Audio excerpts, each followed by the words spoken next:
Hola, en este vídeo vamos a explicar las normas para poder formular y nombrar los compuestos más importantes de química inorgánica. Estas normas son elaboradas por una organización internacional llamada IUPAC y vamos a seguir las recomendaciones de esta organización actualizadas para el año 2005. Cuando veamos la fórmula de un compuesto químico inorgánico, veremos los símbolos químicos de los elementos que forman el compuesto y unos subíndices numéricos. Como ya sabemos, los subíndices numéricos indican el número de átomos de ese elemento que hay en la fórmula. En este caso, el calcio no tiene ningún subíndice numérico, porque es 1, entonces no se pone. Eso significa que hay un átomo de calcio en esta fórmula. El flúor, en cambio, tiene un 2 como subíndice numérico. Eso indica que hay 2 átomos de flúor en esta fórmula. Tendremos que aprender de memoria los símbolos de algunos elementos químicos. Para este curso, los símbolos químicos que tenemos que aprender son los que aparecen en esta tabla. En la tabla aparecen algunos elementos químicos con una celdilla de color rosa. Son metales. Y otros aparecen en cambio con una celdilla de color verde. Son los no metales.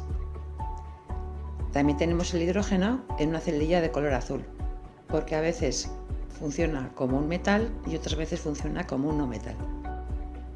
En la fórmula de los compuestos químicos veremos que algunos elementos aparecen en la parte izquierda de la fórmula y otros en la parte derecha de la fórmula.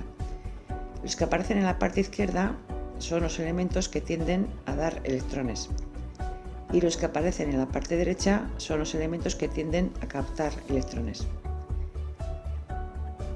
En esta tabla podemos observar unos números más 1, más 2, más 3, menos 1 o menos 2. Son los llamados números de oxidación. Que sean positivos o negativos, lo que indican es que tienden a dar electrones o a captarlos. En la parte izquierda de la tabla vemos que aparecen algunos alcalinos como litio, sodio, potasio. También aparece un elemento de transición, la plata, con un número de oxidación de más 1. Esto significa que tienden a dar un electrón. En la segunda columna vemos algunos alcalinotérreos, como el berilio, el magnesio y el calcio, y otro metal que es el zinc.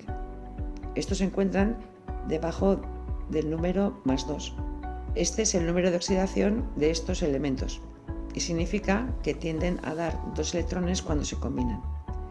En la tercera columna tenemos el número más 3 y debajo de él a un metal, el aluminio.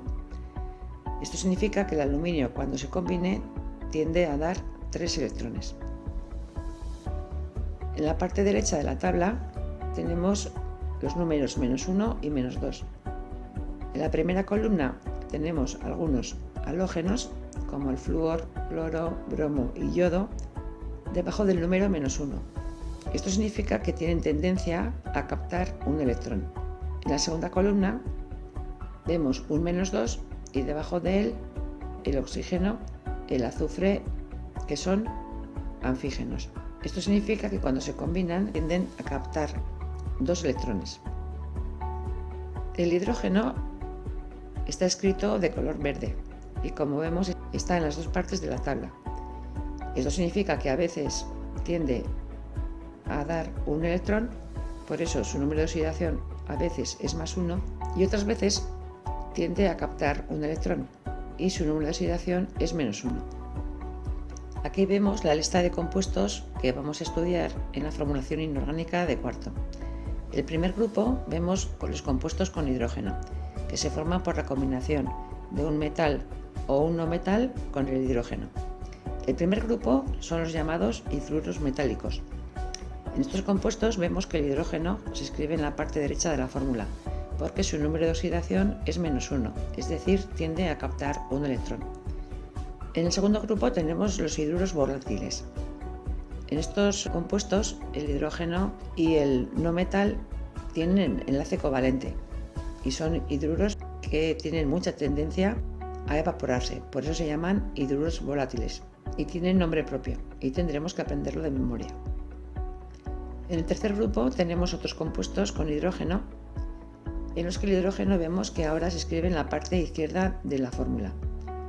Estos compuestos tienen también enlace covalente y cuando se disuelven en agua tienen carácter ácido.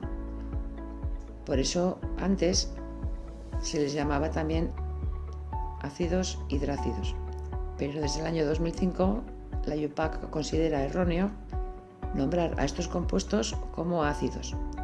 En el segundo grupo vemos compuestos con oxígeno. Los compuestos con oxígeno se forman por combinación del oxígeno con metales o con no metales. Son los óxidos.